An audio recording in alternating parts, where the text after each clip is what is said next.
Well, and what I'm trying to do is move away from even talking about a ketogenic diet because it immediately sounds either faddish to some people or too sciencey for other people.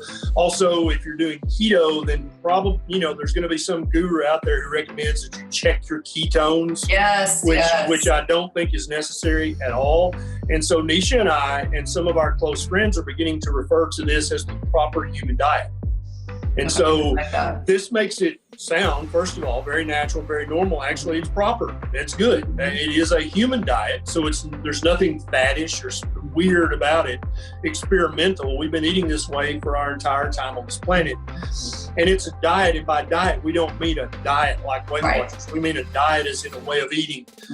You talk about your cat's diet. Your cat may not be on a diet, but that's just what they eat. That's how we use that word.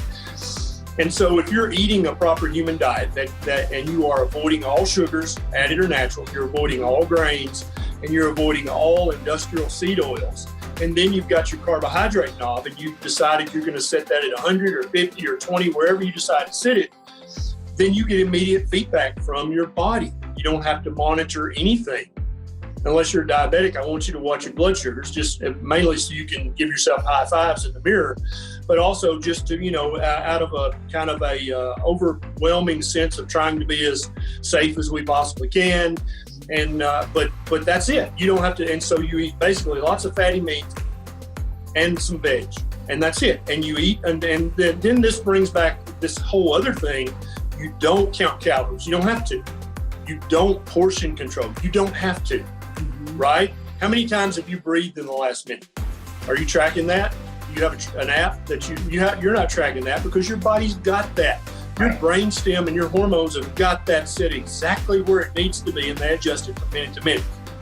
What about how many times your heart is beating the last minute? Are you tracking that, recording that, and trying to? No, you're not. Your brainstem and your hormones have got your heart rate exactly where it needs to be at this moment, and it adjusts it regularly, right? Well, guess what? Our thirst and our appetite are also controlled by our brainstem and our hormones, just like your heart rate and your respiratory rate.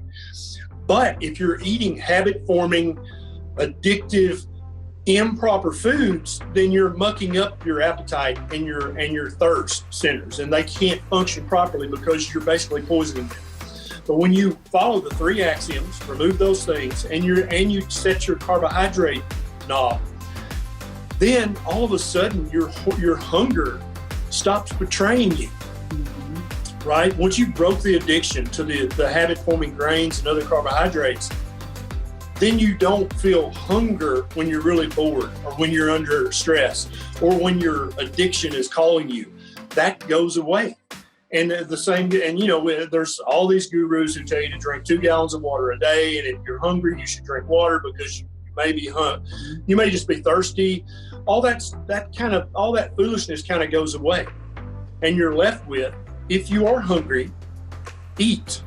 When you are full, stop eating, and then don't eat again until very, very complicated calculus here, until you're hungry again.